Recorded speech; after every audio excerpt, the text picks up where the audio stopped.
Good afternoon. I would like to welcome you to the Provost editions of Teaching and Learning. And today's conversation is going to be led by Maureen.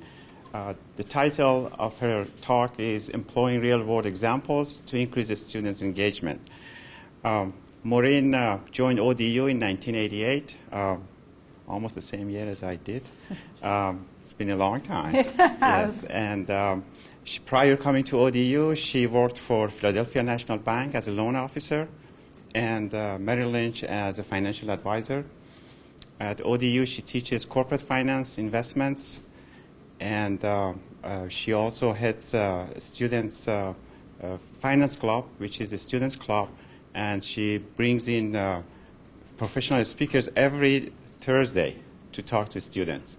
She believes that we need to bring in real-life examples to the class so students can be engaged more and more, and that way we can enhance their learning experience. Maureen graduated from Miami University of Oxford in Ohio and Pittsburgh University with the MBA from Pittsburgh University. And since joining here, she's been an instructor at ODU teaching corporate finance and investments. Please join me in welcoming Maureen Stiner. Thank you all.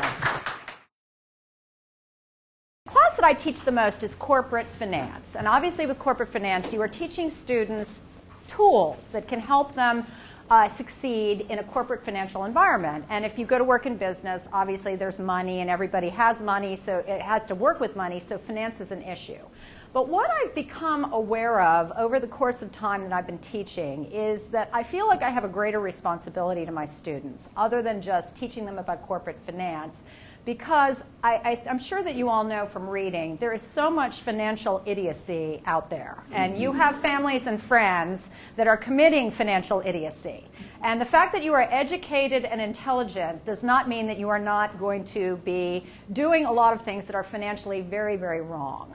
So I would have to say that I sort of feel like I have a dual purpose. I have my overt goal that I'm going to be, dealing with my students. I do want them to learn how these financial analytical tools that are very important for them to have if they move into a business environment. But I also feel that I can, through teaching them those tools, throw in an occasional example that will help them in their personal financial life. And again, I really feel like there's so much need for these examples because so much, the average American is over-leveraged, they don't save enough, they may have poor credit, there's a lot of bad stuff going on. So if I can sort of help them to potentially lead a better financial life and teach them the skills that they're supposed to have at the same time, then I feel like it's a win-win situation. So that's kind of what I'm trying to do. Okay, so my overt goal is to help students gain these skills that they need to have. And then my hidden agenda is I want them to learn to spend less, save more, build wealth, and understand what building wealth means. And I'd love for everybody to retire comfortably and have a good financial basis for their lives. So, not everything that people teach can sort of be adapted for this, but I feel like if I can teach them what I'm supposed to teach them and give them some good financial skills that they can use in their life at the same time, then, it's a win-win. And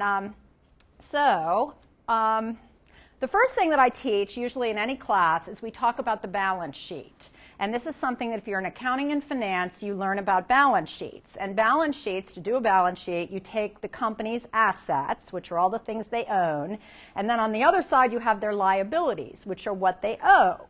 And if you take the assets and you subtract the liabilities, you get something called equity. And equity represents wealth. And one of the things that I found with students is students have a very erroneous conception of what constitutes having wealth. Most people feel like the way to be wealthy is to earn more income. So if you can keep earning more money at your job, you're going to be wealthier. Well, we all know the stories about professional athletes that make million-dollar salaries, multi-million-dollar salaries, and end up broke, a couple years down the line. And that's because even though they had a high income, they never built wealth. So we talk about, having a big income doesn't mean you're wealthy. Having a high net worth means that you're wealthy. So don't mistake the two. So I suggest that my students, when we're talking about the balance sheet, I say, you can do a balance sheet for yourself. List your assets, the market value of your assets on one side, and then list all the things you owe, the balance on your student loans, your credit cards, your mortgage, whatever. And then you can calculate what your net worth is. And when my husband and I first got married, he had a whole lot of school loans, and when we did our net worth for the first time, because the bank required us to, we found we had a negative net worth of $77,000. And we kind of looked at each other and said, hey, we need to do something about this. And we sort of have gotten into the habit of every year when we do our taxes, we redo our net worth statement. And we hope that every year we can sort of make progress towards building that net worth. So I do make that suggestion. So although we talk about balance sheets for companies, you can do a balance sheet for an individual as well. The way to build wealth is to pay down your debt and invest. And the only way you can do that is if you spend less than you make. And unfortunately, a lot of Americans have problems with that. So we kind of reinforce this. And just to throw in some statistics, the average household in the U.S. has a net worth of $57,000. And the average household facing retirement has a net worth of $120,000. Well, if you took that $120,000 net worth and invested it, it would only throw off an annual income of $7,000 a year, which I think most of us would not want to live on in retirement. And sadly, about 37% of the households have a net worth of less than $10,000. Now, I really think this is because in America, people are sort of conditioned to spend and not save. And the only way to build net worth is to save. So that's important. Okay, now another area that I really talk to them about is saving, because most people say you should be saving 15% of your income. The average American saves 3.4%. Big gap, okay? And I think we all know, we've all read about Social Security. Social Security is actuarially unsound. And if you put the maximum into Social Security and you're married, you might get $27,000 a year in retirement. And I don't think anybody would really want to live on that in retirement. So, the key is you've got to save. Okay, so if I look at my stated learning goals, one of the things I have to teach my students about is the future value of an annuity. That's a financial tool that you learn how to use. And it's basically saying if you put a certain amount of money away, how much does it grow to? And so, yes, we teach them how to solve for that, but I do want to show them the power of retirement saving and how by saving you can build wealth. So, this is an example problem. Byron's 25, and he says, okay, I'm going to put $5,000 a year into an IRA, and I'm going to do it for 40 years. And I'm in the 28% tax bracket, and I'm going to earn 8% a year. Now, I realize, I know that we're all in 403B annuities. I sure wish my 403B annuity had earned 8% the last 10 years, because it sure hasn't. But, theoretically, that's supposed to be the historic norm. First of all, I tell them, and a lot of students, when you're 22 and you go to work and they say, oh, we've got this 401k, and you're like, oh, well, that's going to cut my paycheck. I don't want that. So I try to explain to them to do the math. First of all, if you're in the 28% tax bracket, you're going to save $1,400 a year that you would otherwise be paying in taxes. So, that's a win-win. So if you do that for 40 years, you've saved $56,000 in taxes that you can use for something else. And so after tax, it's only costing you, $3,600. So you've put in $144,000 over the 40 years. If you put that in for 40 years and it earns 8%, you're going to have about $1.4 million when you retire. Okay, and that's a pretty big number. So, that's pretty compelling. So to sort of seal the deal, now let's say, all right, if you have that when you retire, how does that translate into some retirement income? So, we say, all right, let's assume that Byron, the same person, he's going to retire at 65, he's going to live for 20 years, and he can earn 8% on his retirement money. So we invest the $1.4 million for 20 years at 8%. That's going to give him a very nice retirement income of $142,000. Now, the question is, how much did it really cost him? Okay, well, we have his annual contribution of $5,000, subtract the tax savings, and then we divide that by 365. So you have saved about $10 a day, and that has given you retirement income of $142,000. Now, I know this sounds weird, but I've had so many former students that have walked up to me in the mall and other places that have said, you know, I was so happy you told me about the 401k because I have been contributing to it now for 10 years and I've got a lot of money and I probably wouldn't have done it if you hadn't have told me. Because when I was 22, all I wanted was the biggest paycheck I could get. So, you know, but when you do the math, you're like, wow, this is magic. I mean, Warren Buffett calls compound interest the eighth wonder of the world. And, you know, it really is. But if you see it and you see, if someone takes time to show you the math, it's like, yeah. All right, now the other thing is, well, most kids when they're 20 don't really care about retirement because they don't. So most people don't start to worry about it till you're about 45. So I said, okay, let's assume you wait till you're 45. But you say, instead of contributing $5,000 to my 401k, I'm going to do $10,000. So I'm still putting in $200,000. How much money am I going to have? Well, $10,000 invested for 20 years at 8% is only going to give you $457,000. As opposed to 1.43 million. So even though it's the same 200,000, it has so much less time to grow that it's not going to give you as much. So waiting is not a good option. And I tell them when you're 22 is when you should start thinking about your retirement. So, you know, it's a pretty hard sell, but you've got to try. I always tell them, your old wrinkly self will thank your young, good-looking self for what you sacrificed for you. So it's, you know, it's good. Now the 401ks, you know, and we have the 403b annuity, of course, and ours is a little bit different, but a lot of companies have a 401k, and actually the participation among their young workers is pretty poor. And a lot of young workers and lower paid workers don't even take advantage of the match, which to me is like, you know, throwing money out the window. But so let's assume Max is a recent ODU grad and he goes to his company and they say, oh, we got this 401k and it has a 4% match. And he had me for Finance 323, so he says, okay, I'm going to put in 11%. Okay, and let's say over the course of his career, his average salary is $75,000. So he is, on average, putting in $8,250, which sounds like a lot of money, but, you know, and his employer is putting in $3,000. He is, first of all, going to save $2,300 in taxes, so his $8,000 contribution is much less on an after-tax basis. And then, assuming he earns that 8% a year, which I haven't been able to earn, but, you know, that's the times, he'd have $3.7 million. So, you know, that's a lot of money. So. And a lot of people give up their employer match. If you have an employer match at 4%, in his case, if he doesn't participate, he is throwing $129,000 out the window.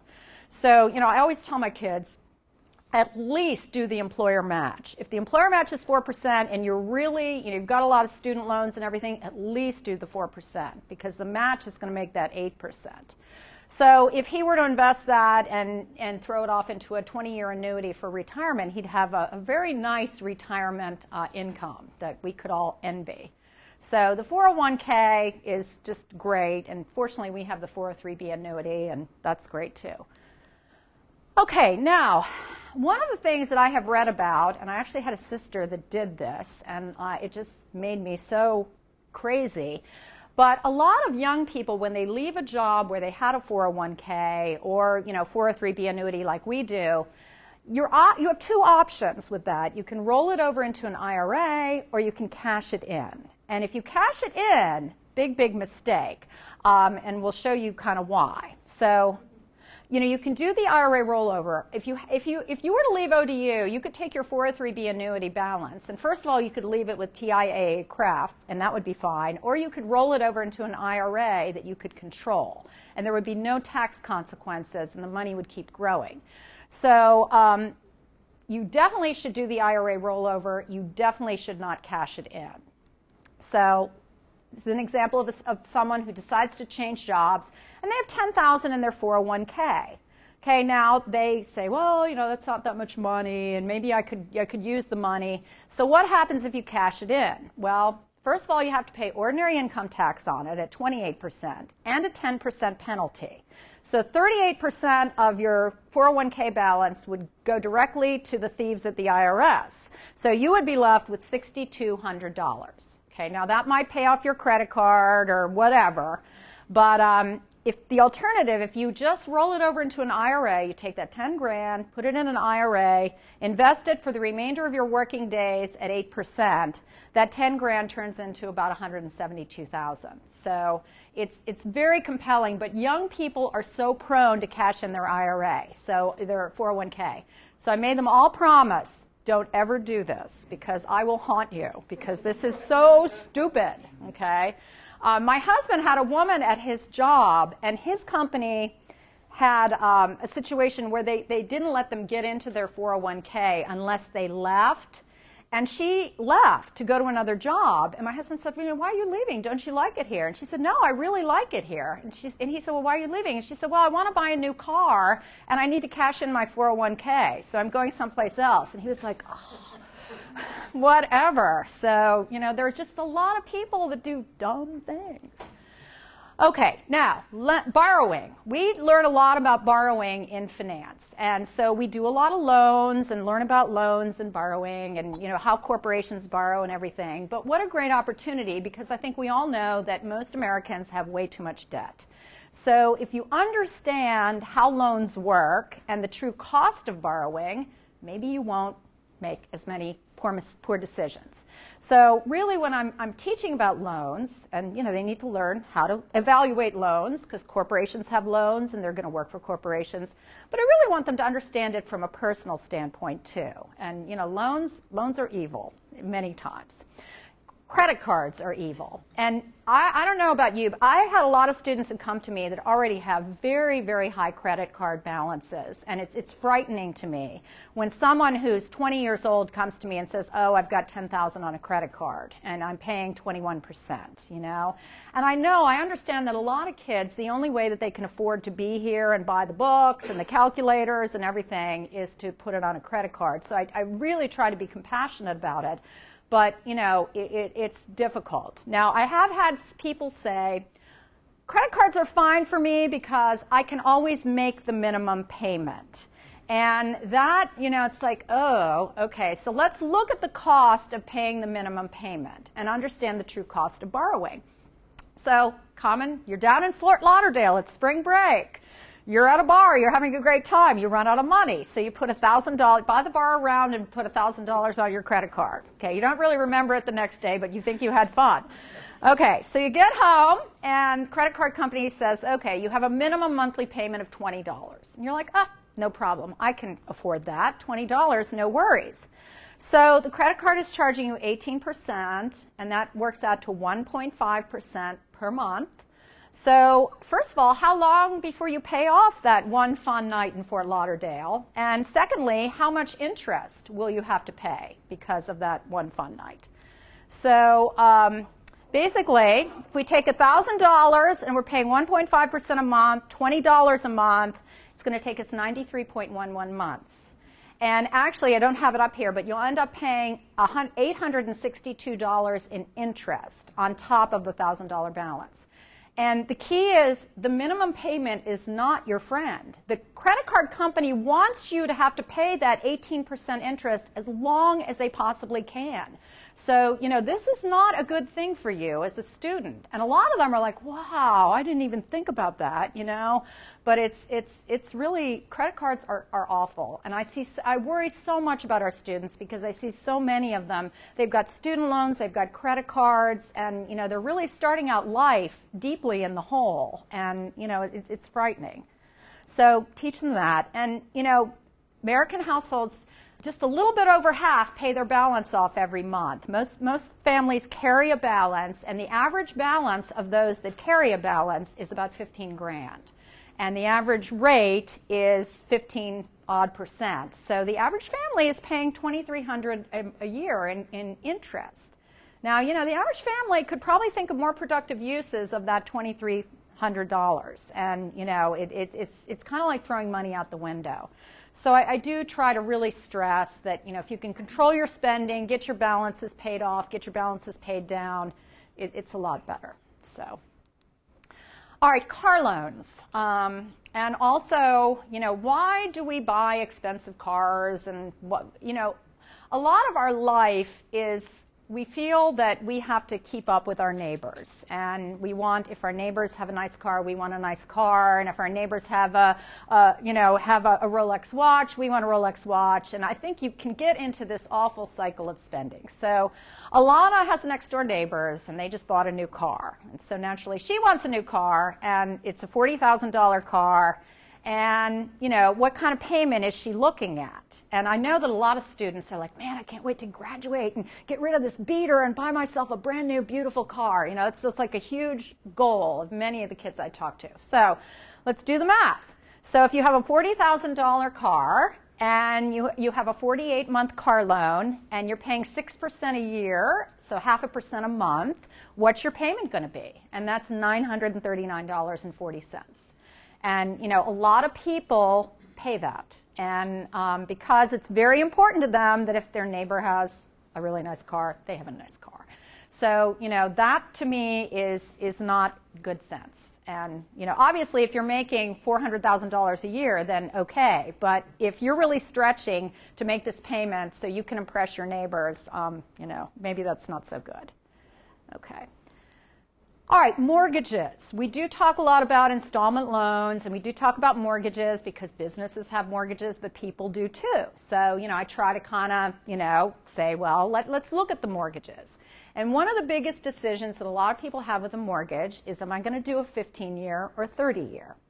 And you can do a 30-year and kind of convert it to a 15-year by making an extra payment. But I kind of wanted to show them the difference between the two. So, have a couple young kids, they're buying their first house, and they actually have a down payment, which is not that common nowadays, so they actually are way ahead of the game, and they have excellent credit. So I was at Bank of America the other day, and they were advertising these rates for mortgages, which are amazing. When my husband and I bought our first house in 1985, our mortgage rate was 9%. So when I see these rates, I'm like, wow, that's so unbelievable. So they have to decide between the 15 or the 30-year mortgage. And, this is something that a lot of young people face. So let's look at the 15-year. Okay, so we're going to be borrowing $180,000 from the bank because we have the $20,000 down payment, and we're going to be making 180 payments because 15 years times 12, and our monthly rate is going to be the annual rate divided by 12. So when I do the math, I find that if I have the 15-year mortgage, my monthly mortgage payment is going to be, $1,200. Okay. So our mortgage loan officer may show us that. It's like, okay, I have to pay $1,200 with a 15-year mortgage. So now let's look at the 30-year. Okay, so we do the same math. 30-year, we're going to be making 360 payments because we're paying monthly payments for 30 years instead of 15. Same amount to borrow, 360 payments, a slightly higher monthly interest rate. Our payment is $783.33. Now, the average American looks at the difference between a $1,200 payment and an $800 payment and says, I'm going with the 30-year because that'll give me $400 extra a month, and I can spend that on other stuff. And, sometimes that is compelling. You may need that extra $400. But let's look at how much interest you save if you do the 15 over the 30. And, that's something that we talk about in class. So, okay, so if you do the 15-year, you're making 180 payments of about $1,200, so you've got about $220,000 in total payments, principal and interest. And we borrowed the $180,000, so we're ending up paying about $40,000 to the bank in interest. Okay, the 30-year mortgage, on the other hand, we've got double the number of payments. Yes, it's a lower payment, but for twice as long a time. So $282,000 in total payments, minus the $180,000 that we borrowed, so you've got about $100,000 in interest. Okay, now if you take the $100,000 in interest minus the $40,000 in interest, you've got enough money that you save to send a child to college, And the other thing that I say, and this is actually what my husband and I did, we bought our first house when our daughter was an infant.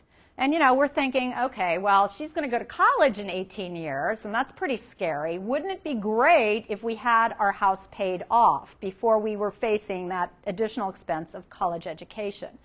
So, yes, we will pay more per month, and that may be a deal breaker. Maybe we can't afford to do the 15-year payment, the 15-year payment because it's so much higher.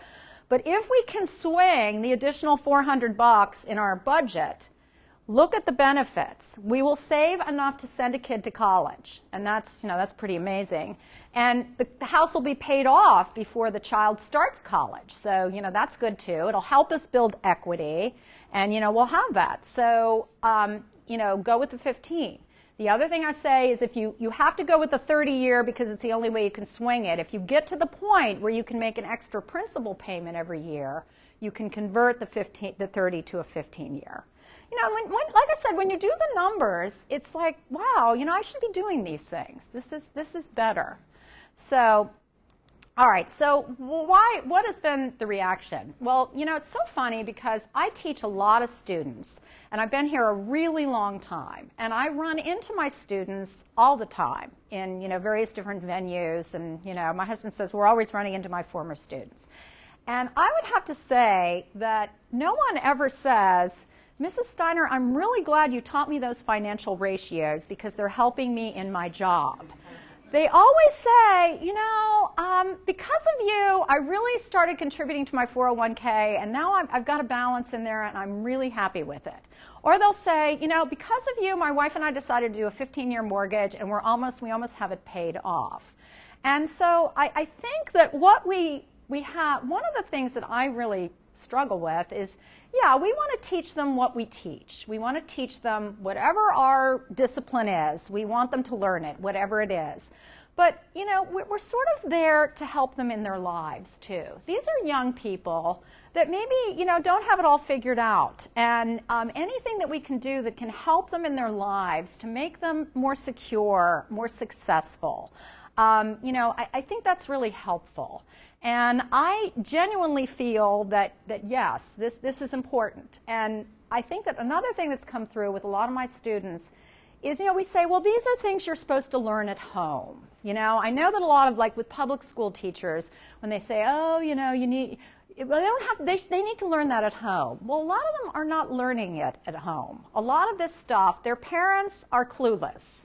And they're not doing it, and they're not teaching them. And maybe many of us were fortunate enough that we had parents that taught us the benefits of saving and all those things. But I think a lot of our students' parents are having a lot of financial issues themselves and don't really know how to teach them.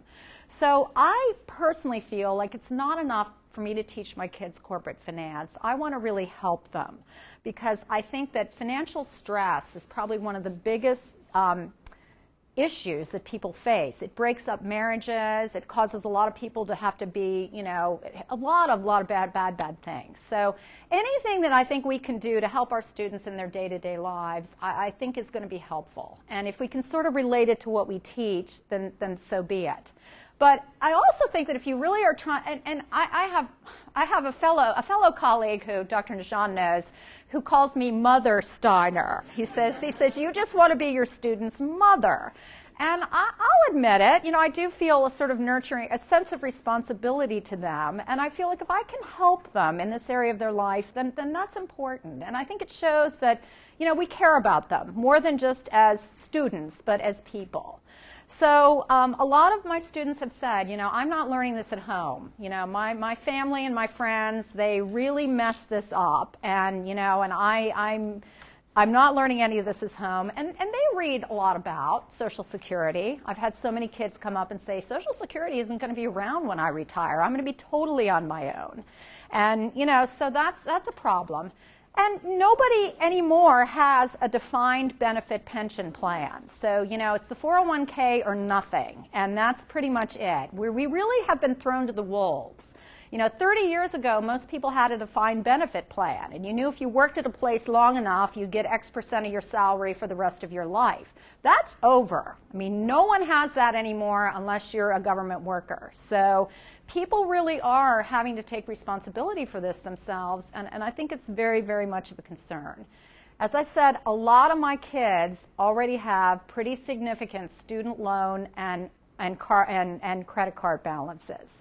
And, I've had students come to me. I mean, my niece just graduated from law school, $180,000 in debt. and she took a job that pays $55,000 a year. And I just don't even know how that's going to happen. And her parents aren't really in a position to help her. And I think a lot of our kids have a lot of debt too. So it's just kind of difficult. I've had a lot of people say that, when you try to make the material that you teach relevant to their day-to-day lives, that it sticks with them better, and they are more engaged because they said, this can help me. I need to know about this because when I go to get a car loan, I tell all my kids, we're doing the car loan example, I say, before you go to a dealership, look up the cost of the car and figure out what your monthly payment's going to be. Because, when you get to the dealership, you're going to fall in love with the car, and you find out the car payment's $900 a month, and you say, oh, that's okay, I don't need to eat, I love this car, And that's very typical, and we've all been there.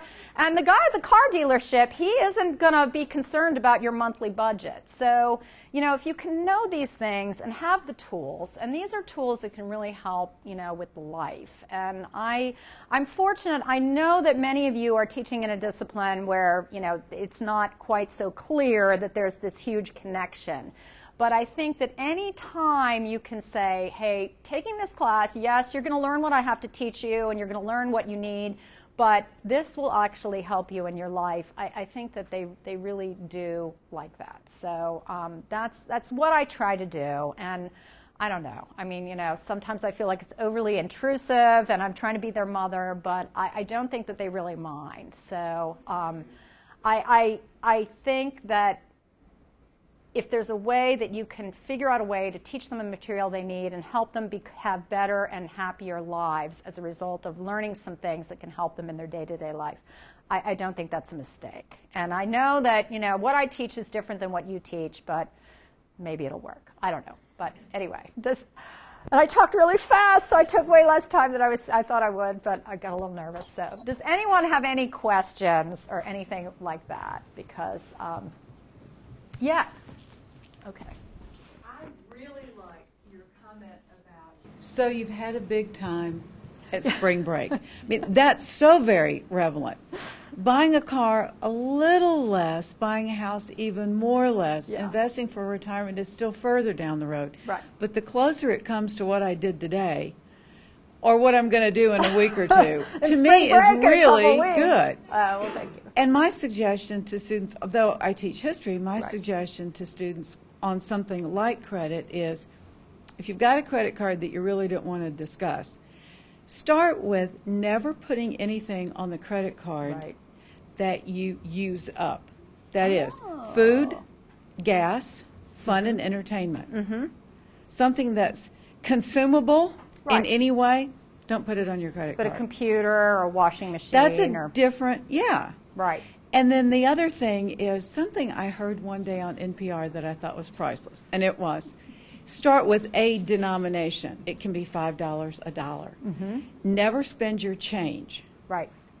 Put the change up. Maybe if you say, I'm going to do $5. Right. So never pull out a dollar bill or change. Regardless of what it costs, you pull out a 5. Right. If it's a cup of coffee, and the cup of coffee is $1, provided you can find that, then the other $4 goes in the kitty. Right. And if you start with $1 and do it, it's amazing how much money you have, and you didn't miss it. Right, because there's 365 days in a year, and if you're putting $1 or $2 away every day, and I think most of us admit that we probably, and I even say this to students, I said, look, I was a college student, I remember scrounging around in the cushions trying to find loose change, so I could go eat my menu at the dinner at the vending machine. But most of them recognize that they waste money. I mean, I'll look out, half the kids will have Starbucks cups and, saying, oh, I can't save money. And, and you're like, well, you just bought that $4 coffee, which I could never have done when I was in college. But, I think you're right. It's a lot of it's little steps. So if you break it down on a per day basis, say, okay, what if you save $5 a day? Most of us wouldn't miss $5 a day. You could do it. And you're absolutely right. Yeah, right. For a lot of our students, Like, I have a son who's a junior in college, and he says, you know, he wants to make game time decisions. Like, planning in advance for a lot of college students is something they don't want to do. So thinking about buying a house, buying a car, or paying off their student loans, it's a little far in the future. But, you know, they're going to get there eventually. So, thank you. Yes, sir. Well, thanks.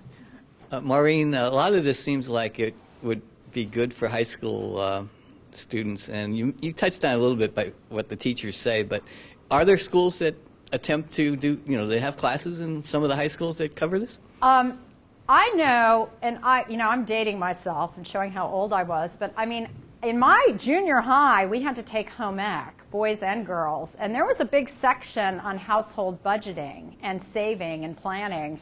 And, you know, I think that there should be more of this in the curriculum. But again, you know, how much can we load on the poor high school teachers? And there's not an SOL for this, but I think it would be great if they did have something. There's a personal finance course at Western Branch High School. Great. That students can take as an elective. Good, good. Well, they probably can all benefit from it. Same with Virginia Beach. I think starting this year, every student will be required to take personal finance. Wow, well, that is excellent. Oh, my goodness. I think it is this year or next year, something like that. That's great. Wow. I think that is absolutely wonderful. I'm a PhD student in finance, and I teach an introduction to business class. Right. And actually today we went over the same material because there's a part of the chapter that talks about, part of the book that talks about personal finance.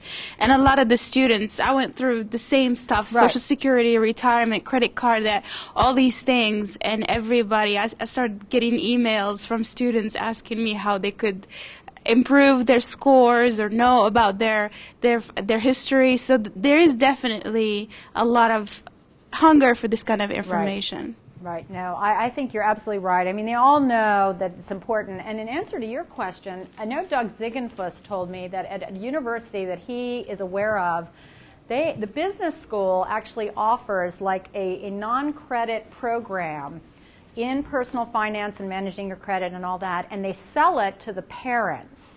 And they said they charge money for it. They say, you know, would you want to pay $150 for your student, your darling son or daughter, to take this program? They'll get a certificate at the end, and we'll really take them through a lot of this. And he said the response from the parents has been overwhelming.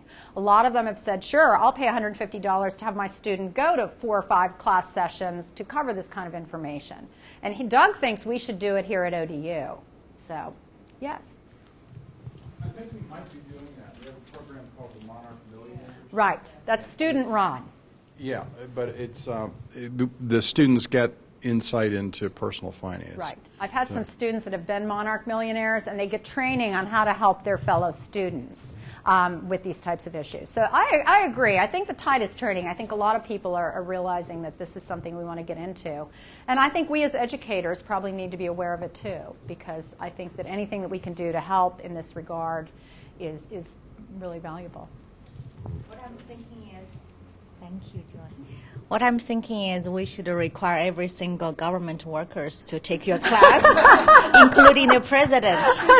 Maybe we can include a scenario like if American kept borrow money from China, $600,000 per year with 4% of interest rate, how much in 30 years every single American should pay back? I think that would be excellent. And are you from China originally? I am. Okay. So everybody owes me money. I know, we do. One of the examples I give my students is that I say that in the United States, the per capita income is $40,000, and the savings rate is 3.4%. And I believe currently in China, the per capita income is about $6,000, and Chinese people on average save 25% of their salary. And, you know, so if you say, well, I don't make enough money to save, I'm like, yes, you do, because people in China make a lot less than you do, and they seem to be able to save quite a bit. So your culture is less in need of this than our culture. And obviously that has something to do with perhaps better parental examples being set. So, yes, sir. I used to teach this at the graduate level. Mm-hmm. And one of the things that I came to believe, and I hope it's not true, is that I think an overwhelming majority of the people in this country don't really know where money comes from. I think that they think the government has a warehouse just filled with money, and if nice people are in charge, they give the money out, and if bad people are in charge, they're stingy and keep it. And they don't realize how money is created and the implications on the macro level to what happens when you overspend. I mean, it's not exactly the same with the personal level, but I think it's pretty similar. I mean, you know, I think it's more. I think you can bail yourself out if you get into trouble. You can take 3 jobs. The country can't take 3 jobs, and I mean, once you get to some tipping point, it's going to be very difficult to bring it back. But I sort of agree with. I think that one of the things, you know, and I mean, my parents grew up in the Depression, and they saved money. And I mean, you know, if I remember one time when we were a kid, the washing machine broke, and my mother went to the laundromat for 4 months till she could afford to buy a new one because they just didn't believe in debt. And that's totally gone. And I think it's gone not just at a family level, but it's also gone at our country. And, you know, how can our country say, oh, you know, you need to, like, manage your finances better? Actually, they do the reverse. They want you to spend more to stimulate the economy. So, you know, it's bad if you save money in their book because, whoa, if people save too much money, you know, we're not going to have enough economic growth. And I agree. It's hard to be in a country where all levels of government, federal, state, and local, are so profligate and are spending so much money to really say, well, you know, you people need to, you know, save more money. There's bad examples all the way down, and I totally agree with you on that. So. And yet nobody in government has enough money. No. If you talk to the department heads, they'll say we don't have enough money. We're getting by. So maybe we're doing too much. Well, you know, Virginia is sort of an exception to the rule, and I always tell the students, I say, you know, Virginia is one of 6 states with a AAA bond rating, and the fact that we haven't had a raise in 6 years, we all know that, you know, Virginia is very tight with their dollars, but you know, I would say, well, I haven't really liked not having a raise in 6 years, but I'm glad I live in a state that is run in an appropriate fashion. When they don't have the money, they don't spend it, and that's kind of an example to all of us. And unfortunately, we're all suffering from that, but, you know, I guess I'm okay with that. So. But anyway, any other questions? Well, like I said, I feel really bad because I don't see where anything I've said has really been particularly helpful, but I just, you know, it's worked for me down through the years, and if it was helpful to you in any way, I'm glad. And thank you for being here and for being so attentive. So thank you.